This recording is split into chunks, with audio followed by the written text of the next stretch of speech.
ನಾಪತ್ತೆಯಾಗಿದ್ದ ದಿಗಂತ್ ಉಡುಪಿಯಲ್ಲಿ ಪತ್ತೆ. ವಿವಾದಕ್ಕೆ ಕಾರಣವಾಗಿದ್ದ ಫರಂಗಿಪೇಟೆಯ ದಿಗಂತ್ ನಾಪತ್ತೆ ಪ್ರಕರಣ. ದಿಗಂತ್ ಪತ್ತೆಗಾಗಿ ಫರಂಗಿಪೇಟೆ ಬಂದ್ಗೆ ಕರೆ ಕೊಟ್ಟಿದ್ದ ಸಂಘ ಪರಿವಾರದ ಸಂಘಟನೆಗಳು. ಫರಂಗಿಪೇಟೆಯ ಯುವಕ ದಿಗಂತ್ ಪತ್ತೆಯಾಗಿದ್ದು ಆ ಇಡೀ ಊರಿಗೆ, ದಿಗಂತ್ ಮನೆಯವರಿಗೆ ಹಾಗೂ ಪೊಲೀಸರಿಗೆ ಸಮಾಧಾನ ಹಾಗೂ ಸಂತಸ ತಂದಿದೆ.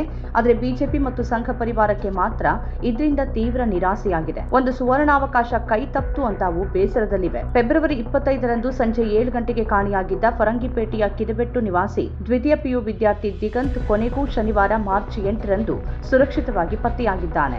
ಆತನ ನಿಗೂಢ ನಾಪತ್ತೆ ಹಲವು ಅನುಮಾನಗಳಿಗೆ ಎಡೆ ಮಾಡಿಕೊಟ್ಟಿತ್ತು. ಫರಂಗಿಪೇಟೆಯ ಅಂಗಡಿ ಮುಂಗಟ್ಟನ್ನ ಬಂದ್ ಮಾಡಬೇಕು ಅಂತ ಹಿಂದುತ್ವ ಸಂಘಟನೆಗಳು ಕರೆ ಕೊಟ್ಟಿದ್ವು. ಎಲ್ಲರೂ ಜಾತಿ ಧರ್ಮ ಅನ್ನದೆ ಅಂಗಡಿ ಮುಂಗಟ್ಟನ್ನ ಬಂದ್ ಮಾಡಿ ಪ್ರತಿಭಟನೆಗೆ ಬೆಂಬಲ ನೀಡಿದ್ರು. ರಾಜ್ಯ ಮಟ್ಟದಲ್ಲಿ ಸುದ್ದಿ ಮಾಡಿದ್ದ ನಾಪತ್ತೆ ಪ್ರಕರಣ ಸದನದಲ್ಲೂ ಸದ್ದು ಮಾಡಿತ್ತು. ಸಂಘ ಪರಿವಾರದ ಸಂಘಟನೆಗಳು ಹಾಗೂ ಬಿಜೆಪಿ ನಾಪತ್ತೆ ಪ್ರಕರಣಕ್ಕೆ ಹಿಂದೂ ಮುಸ್ಲಿಂ ಬಣ್ಣ ಹಚ್ಚೋಕೆ ಗರಿಷ್ಠ ಪ್ರಯತ್ನ ಪಟ್ಟಿದ್ವು.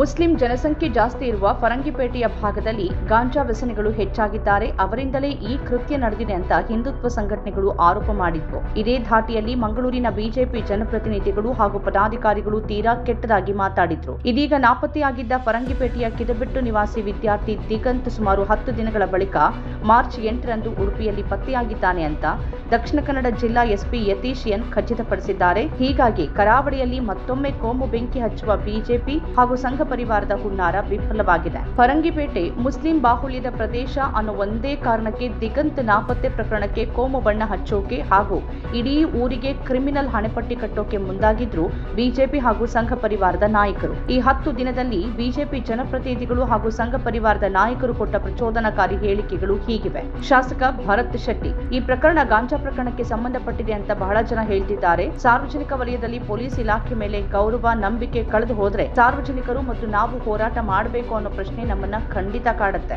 ಅಮ್ಮೆಮ್ಮಾರ್ ಪ್ರದೇಶದಲ್ಲಿ ರಾತ್ರಿ ಹೊತ್ತು ನಡ್ಕೊಂಡು ಹೋಗೋಕಾಗೋದಿಲ್ಲ ಅನ್ನೋ ಮಾತನ್ನ ಸ್ಥಳೀಯರು ಹಲವಾರು ದಿನಗಳಿಂದ ಹೇಳ್ತಾ ಬಂದಿದ್ದಾರೆ. ಆ ಜಾಗದಲ್ಲಿ ನಡ್ಕೊಂಡು ಹೋದ್ರೆ ಅವರನ್ನ ತಡೆದು ನಿಲ್ಲಿಸಿ ನೀವು ಯಾರು ಏನು ಅಂತ ಕೇಳೋದು, ಉಡಾಫೆ ಮಾತಾಡೋದು, ಬಂದವರಿಗೆ ಹೊಡೆಯುವ ವ್ಯವಸ್ಥೆ ಆ ಪ್ರದೇಶದಲ್ಲಿ ಆಗ್ತಾ ಇದೆ. ಪೊಲೀಸ್ ಇಲಾಖೆಯಲ್ಲಿ ಕೇಳಿದ್ರೆ ನಮಗೆ ಗೊತ್ತಿಲ್ಲ ಅನ್ನೋ ಮಾತನ್ನ ಹೇಳ್ತಿದ್ದಾರೆ. ಸಾರ್ವಜನಿಕವಾಗಿ ನಮ್ಮ ಹುಡುಗರನ್ನ ಕಾಪಾಡೋಕೆ ನಾವೇ ತಂಡ ಮಾಡ್ಬೇಕಾ ಇಲ್ಲ ಪೊಲೀಸ್ ಇಲಾಖೆ ಮಾಡತ್ತಾ ಅನ್ನುವಂತಹ ಉತ್ತರ ಸರ್ಕಾರ ಕೊಡಬೇಕು. ನಮ್ಮ ಹುಡುಗ ಅಥವಾ ಹುಡುಗಿ ಮಿಸ್ ಆದ್ರೆ ಅದನ್ನ ಸಹಜ ಪ್ರಕರಣ ಅಂತ ಪೊಲೀಸ್ ಮತ್ತು ಸರ್ಕಾರ ನಿರ್ಧರಿಸಿದ್ರೆ ಸಾರ್ವಜನಿಕರು ಇನ್ಮುಂದೆ ಕೈ ಕಟ್ಟಿ ಕುಳಿತುಕೊಳ್ಳೋದಿಲ್ಲ.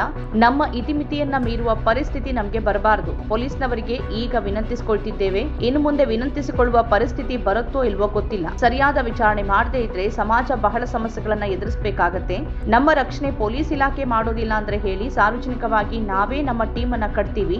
ಸಾರ್ವಜನಿಕವಾಗಿ ನಮ್ಮ ತಂಡವನ್ನ ಕಟ್ಕೊಂಡು ನಮ್ಮ ಏರಿಯಾ ಕಾಪಾಡ್ಕೊಳ್ತೇವೆ. ನಾವೇ ಕಾನೂನನ್ನ ಕೈ ತೆಗೆದುಕೊಳ್ಬೇಕಾ ಅನ್ನೋ ಪ್ರಶ್ನೆ ಬರೋದಕ್ಕಿಂತ ಮುಂಚೆ ಈ ಪ್ರಕರಣಕ್ಕೆ ಸರಿಯಾದ ಇತಿಶ್ರೀ ಹಾಡಿ ಅಂತ ಪೊಲೀಸ್ ಇಲಾಖೆಗೆ ಬೆದರಿಕೆ ಹಾಕಿದ್ರು. ಪೊಲೀಸರಿಗೆ ಡೆಡ್ ಲೈನ್ ಕೊಟ್ಟಿದ್ದ ಶಾಸಕ ಹರೀಶ್ ಪೂಂಜಾ, ಪೊಲೀಸ್ ಇಲಾಖೆಗೆ ಎಲ್ಲಾ ಸಂಘಟನೆಯವರು ಸೇರ್ಕೊಂಡು ಒಂದ್ ದಿನಾಂಕ ಹೇಳಿದ್ದೀವಿ, ಯುವಕರ ಸುಳಿವನ್ನ ಪತ್ತೆ ಹಚ್ಚಬೇಕು, ಇಲ್ಲದೆ ಇದ್ರೆ ಮುಂದಿನ ದಿನದಲ್ಲಿ ಇಡೀ ರಾಜ್ಯ ವ್ಯಾಪಿ ನಾವು ರಸ್ತೆಗಿಳಿದು ಹೋರಾಟ ಮಾಡಬೇಕಾಗತ್ತೆ ಅಂತ ಪೊಲೀಸರಿಗೆ ಬೆದರಿಸಿದ್ರು ಶಾಸಕ ಹರೀಶ್ ಪೂಂಜಾ. ಟೆರರಿಸ್ಟ್ಗಳು ಇದ್ದಾರೆ ಎಂದಿದ್ದ ಸಂಘ ಪರಿವಾರದ ಕಾರ್ಯಕರ್ತರು, ಪೊಲೀಸ್ನವರು ನಮ್ಮಲ್ಲಿ ಮಾತನಾಡುವಾಗ ಎಲ್ಲಾ ವಿಚಾರ ಹೇಳ್ತಾರೆ, ಆದ್ರೆ ಅವರು ಇವತ್ತಿಗೂ ಕೂಡ ಅಲ್ಲಿ ಗಾಂಜಾದವರಿದ್ದಾರೆ, ಅಲ್ಲಿ ಟೆರರಿಸ್ಟ್ಗಳಿದ್ದಾರೆ ಅನ್ನೋದರ ಕುರಿತು ಮಾತನಾಡುವುದಿಲ್ಲ ಅಂತ ಸಂಘ ಪರಿವಾರದ ಭರತ್ ಕೊಂಡೇಲ್ ಹೇಳಿದ್ರು. ಈಗ ದಿಗಂತ್ ಸುರಕ್ಷಿತವಾಗಿ ಪತ್ತೆಯಾಗಿದ್ದಾನೆ, ಪರೀಕ್ಷೆ ಕಾರಣಕ್ಕೆ ಹೆದರಿ ಓಡ್ ಹೋದೆ ಅಂತ ಹೇಳ್ತಿದ್ದಾನೆ. ಅದು ನಿಜಾನ ಅಥವಾ ಬೇರೇನಾದ್ರೂ ಕಾರಣ ಇದೆಯಾ ಅನ್ನೋದು ತನಿಖೆಯಲ್ಲಿ ಗೊತ್ತಾಗಬೇಕು. ಅದಕ್ಕೆ ತನಿಖೆ ಆಗ್ಬೇಕು. ಯಾವುದಕ್ಕೂ ಆತನೇ ಹೋಗಿದ್ದಾನೆ, ಬೇರೆ ಯಾರೂ ಬಲವಂತವಾಗಿ ಕರ್ಕೊಂಡು ಹೋಗಿಲ್ಲ ಅನ್ನೋದು ಮೇಲ್ನೋಟಕ್ಕೆ ಕಾಣ್ತಿದೆ. ಅಲ್ಲಿಗೆ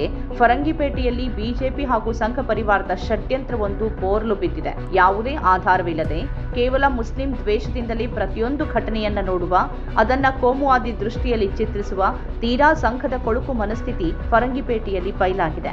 ಅವನು ನಮ್ಮೂರಿನ ಹುಡುಗ, ಸುರಕ್ಷಿತವಾಗಿ ಬರಬೇಕು ಅಂತ ರಾತ್ರಿಯಿಡೀ ಹುಡುಕಾಟ ನಡೆಸಿದ್ದ ಅಲ್ಲಿನ ಮಸೀದಿ ಜಮಾತ್ ಸಮಿತಿ ಹಾಗೂ ಅಲ್ಲಿನ ಎಲ್ಲ ಮುಸ್ಲಿಮರ ಪ್ರಾರ್ಥನೆಗೆ ಉತ್ತರ ಸಿಕ್ಕಿದೆ. ಸುಳ್ಳು ದ್ವೇಷ ಸೋತಿದೆ. ಕೋಮು ಹುನ್ನಾರವೊಂದು ಎಲ್ಲರ ಎದುರು ಬಯಲಾಗಿದೆ. ನಮ್ಮ ಕಾರ್ಯಕ್ರಮಗಳನ್ನ ನೀವು ನೋಡ್ತಾ ಇದ್ರೆ ನಮ್ಮ ಚಾನೆಲ್ ಅನ್ನ ಸಬ್ಸ್ಕ್ರೈಬ್ ಮಾಡಿ, ಪಕ್ಕದ ಬೆಲ್ ಐಕಾನ್ ಒತ್ತಿ ನಮ್ಮನ್ನ ಬೆಂಬಲಿಸಿ.